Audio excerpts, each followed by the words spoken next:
Hello Gita, I'm Diana. Would like to introduce some Alexander principles to you. So would you show me how you would just sit down and stand up? Just in your way. All right.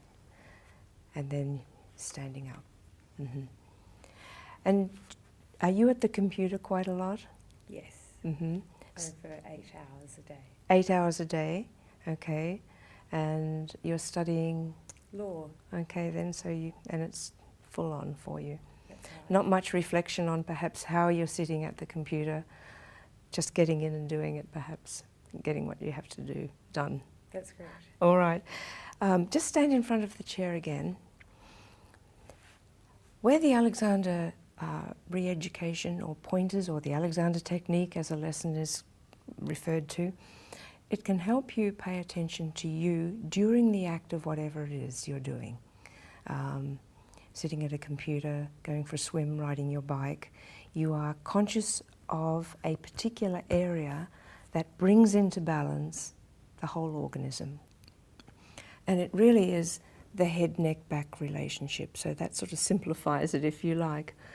And the little guiding orders are, let the neck be free of unnecessary tension, that's understood, to let the head balance up on the neck's not leaning forward, so that the spine can lengthen during the act of whatever you are doing, and the shoulders can soften and widen out. Softening, widening out, across the whole torso widens. Now I'd like you to just sit down again, as you did, and then if you stand up again. So in light of what I just was talking about then, the head-neck-back relationship was very much jeopardized. Our head weighs about 4.5 kilos. That's a lot, sitting on a little neck. And we would rather it not go back and down when you sit down, because it just puts the spiral and the compression, I should say, rather than the spiral, all the way down your back. It also, for women, interferes with our pelvic balance, and to not least of all, the feet. Our feet are not going to be grounded if the head is kept throwing back and disturbing the pelvic balance. Now, I'm going to guide you into the chair this way with those principles so you can think about them during the act of actually using them, if you like. So you'll be doing the thinking and I'll be doing the moving of you, just in a general act of sitting down. We do it all day long, sitting down, standing up. We don't pay attention to this. Now stand with your feet a little bit wider apart, just to give you some grounding, about hip width, a little bit wider. Not much, that's fine. So now we think, I'm going to sit down. All you have to say to yourself is, wait a minute, not my old habit. Allow the neck to be free, the head to balance up, which it is. And Alexander clarified that a little. He said, allow the neck to be free, the head to balance forward and up during movement, and you just bend your knees quite quickly. And then we wait for a moment, and then we just gently come back, just sitting quietly. Yeah, that's it. So that during that act, we're going to not put compression on this back, so that you allow what those last words, those little last guidelines say. Allow neck to be free, the head to balance up, the spine to have its length, the torso to widen, which is certainly what it's doing now. And then you've got a lovely breath. By a lovely breath, I mean what Alexander called full capacity breathing, where natural breathing. It's where the lungs are getting air down to the bases of the lungs. It's not just upper respiratory, panic attack type, nervous situations. We can always come back to the inhibition of Alexander's lessons, learning to stop the automatic response to a stimulus. And we have the guidelines, lovely little guidelines. Allow neck to be free, the head to balance up, which it is. Your torso's lengthening, softening and widening, all that is taking place. So why should that be disturbed? Simply because you bounce out of a chair. We just do it unconsciously. Up goes the chin, crunch goes the head, and we stand up all day long. Terrible, terrible compression unconsciously. With this work, you're not doing that, so this becomes so strong and very flexible, and you become free of a lot of harmful habits. For me to help you, or to help you get that experience, we'll just stand up. To allow now to, before we stand up, it's an idea to bring the feet underneath you just a little bit more, and then we just wait, come quiet, not getting ready to push. Because I don't want the attention to the legs. That's your stand. It's already in the brain mechanisms that you're about to stand. We don't have to do any more than that. It's there. What we do have to do is prevent the habit. Allow neck to be free, head to balance. Beautiful. And then I know, watch the chin. That's going to work. A little bit of arms coming forward, but that's all right. We gently let the head float up again. Yes, yes, yes, yes. And up you go. Lovely. Strengthening, letting the back lengthen. Torso to soften and widen. And widen. Beautiful. Just quiet. Yes. Nice. See, you're not trying to breathe there, it's just happening. Quite naturally and quite deeply.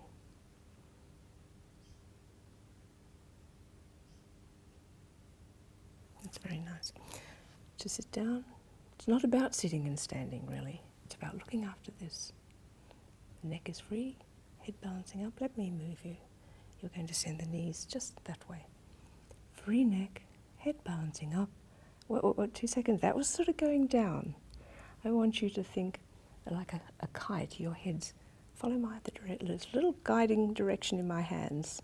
So I want you to, like a kite, to think up, and your spine is going to be the tail of the kite floating up and not sticking. The bottom doesn't have to stick out. It's the knees that float as they just bend. But neck free, head forward, and then you just bend your knees quite quickly. That's it.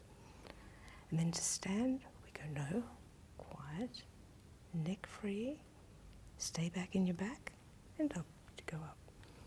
And then we wait. Soft legs, even if we just flash on all the areas, allowing neck to be free, head to balance up, letting the torso lengthen, soften, and widen, and widen. That's it, and wide. So you can allow your neck to be free. During the movement, I want you to come into that hinge. That's lovely, and bend the knees quite quickly. Well done, that was easier, wasn't it? Yes, lovely. Free neck.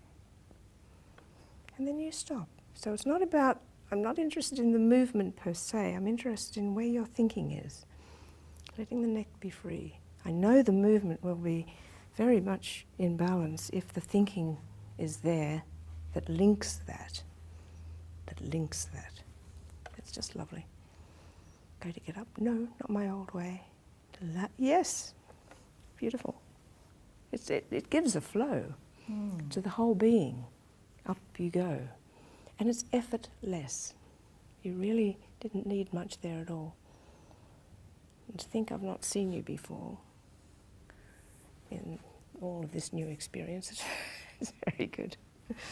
Just cool. Quiet. Because it's going into the unknown when we come along for an Alexander lesson. You know, we're going away from our habit, and all of a sudden we're focusing on to this instrument. It's very important. So when you're cycling, when you're cooking, which is what you also enjoy, I believe, very important that you be very creative in how you're using your head, neck and your back. And hopefully, Alexander, this tiny little introduction will give you the real conscious awareness that yes, you can stop and say, wait a minute, that preparatory work of looking after you, just free neck, just free shoulders. When we hold the bicycle wheels, we don't have to clench, just in readiness, just enough. Neck free, shoulders free, arms free, hands just enough. And then when we do need to pull weeds out of a garden or what have you, you've got all the strength in the world because you've got a strong back as a result of letting neck be free, your head balance up. It's not a weak back because you're not compressing it when you move. To sit down, we go, wait, no, I'd like to flow up. I'm going to go up and just let the knees float. Beautiful. Free neck. And even if we were to experiment very interestingly with this atlanto-occipital joint, to look down at computers, and that's another thing that you're doing all the time, we can tend to drag the neck forward to look down, as in like that. Whereas you've got this hinge, this atlanto-occipital joint, right between the ears. If you put your index finger just below the earlobe, there's a little hollow in there.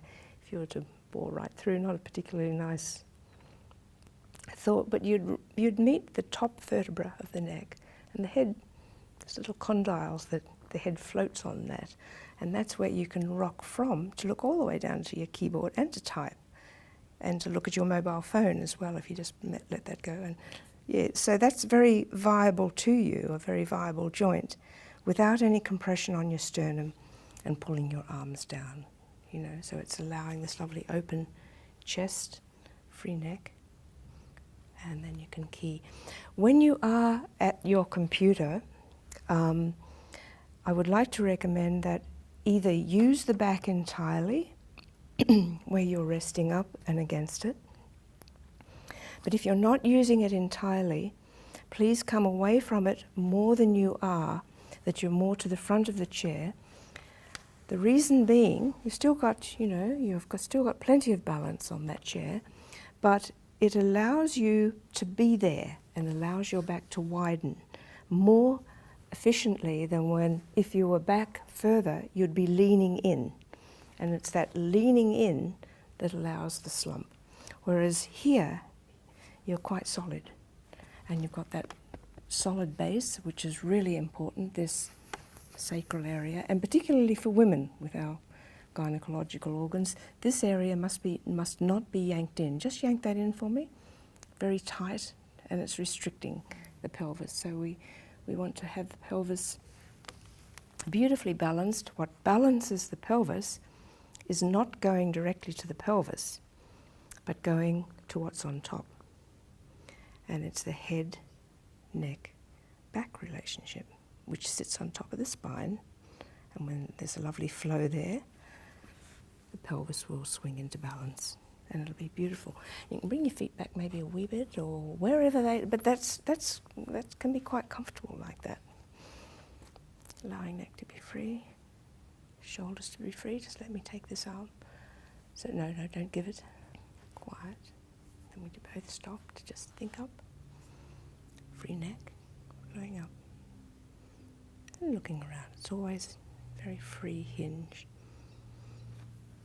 and quiet. And when you go to move, think, wait a moment. Let the neck be free. Feet underneath you a little bit more. A bit further, a bit further. Then you just wait. And then stay in your back, so you've got that lovely connection with your back, and then you just flow over and you flow up. And you continue that, just a little thought, all the way up. But you ground it on your feet there too, very solidly on Mother Earth, because this head neck is beautiful. Neck. And free under here, so you're not occluding your voice box, your larynx at all. You've got that lovely and free. Beautiful natural balance. And you can be flying along the beach or wherever, in the law courts, like that.